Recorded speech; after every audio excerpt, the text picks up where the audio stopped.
திருவாசகம்.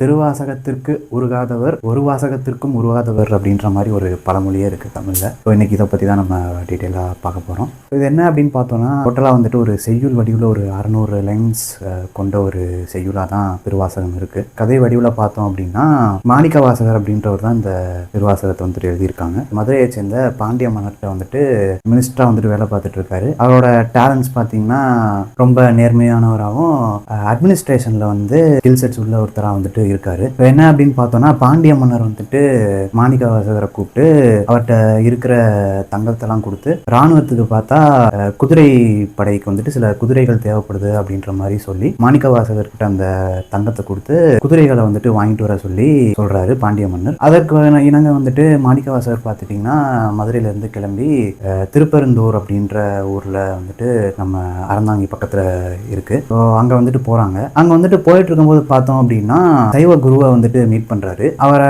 பார்த்த உடனே வந்துட்டு பார்த்தா அவருக்கு வந்துட்டு ஒரு ரியலைசேஷன் ஆகுது. என்ன அப்படின்னு பார்த்தோம்னா, சிவன் தான் வந்துட்டு அந்த சைவ குரு வடிவில் வந்துட்டு வந்திருக்கிறாரு அப்படின்ற மாதிரி ஒரு ரியலைசேஷன் வந்துட்டு மாணிக்கவாசகருக்கு வந்துட்டு ஆயிருக்கு. ரியலைஸ் பண்ண மாணிக்கவாசகர் வந்துட்டு அந்த பாண்டிய மன்னர் கொடுத்த நகை இருக்குல்ல, அது குதிரைக்கு வாங்குறதுக்காக கொடுத்த நகைகள் இல்லையா, ஸோ அந்த நகைகளை வச்சு அந்த இடத்துல பார்த்தீங்கன்னா சிவனுக்கு வந்துட்டு ஒரு கோயில் வந்துட்டு கட்டிடுறாரு. லேட்டராக வந்துட்டு அந்த பாண்டிய மன்னர் வந்துட்டு இவரை கூப்பிட்டு கேட்கும்போது என்ன அப்படின்னா, நீங்கள் கொடுத்த தங்கத்தை வச்சு நான் சிவனுக்கு வந்துட்டு கோயில் கட்டிட்டேன் அப்படின்ற மாதிரி மன்னர் சொன்னோடனே மன்னர் வந்துட்டு ஃபியூரியஸ் ஆகிடுறாரு. ஆகிட்டு மாணிக்க வாசகர் வந்துட்டு தண்டிக்கிறதுக்கு கட்டளை பிறப்பிக்கிறாரு. சில டிவைன் இன்டர்வென்ஷனால மாணிக்க வாசகருக்கு வந்துட்டு அந்த இடத்துல எந்த ஒரு இழப்பும் ஏற்படல. ஸோ மன்னருக்கு வந்துட்டு புரிஞ்சது மாணிக்க வாசகர் வந்துட்டு அவரோட அரசவையில் சாதாரணமாக வேலை பார்த்துட்டு இருக்கிற ஒரு மினிஸ்டர் மட்டும் இல்லை அப்படின்ற மாதிரி பாண்டிய மன்னருக்கு புரிஞ்சிருது. அதை புரிஞ்சுக்கிட்டு மாணிக்கவாசகரை விட்டுறாங்க. ஸோ அன்னையிலேருந்து பார்த்தோம் அப்படின்னா மாணிக்கவாசகர் வந்துட்டு அவருடைய இயல்பு வாழ்க்கையை வந்துட்டு தொடர்ந்து முழு நேரமாக பார்த்தீங்கன்னா சிவனுக்கே வந்துட்டு அவரோட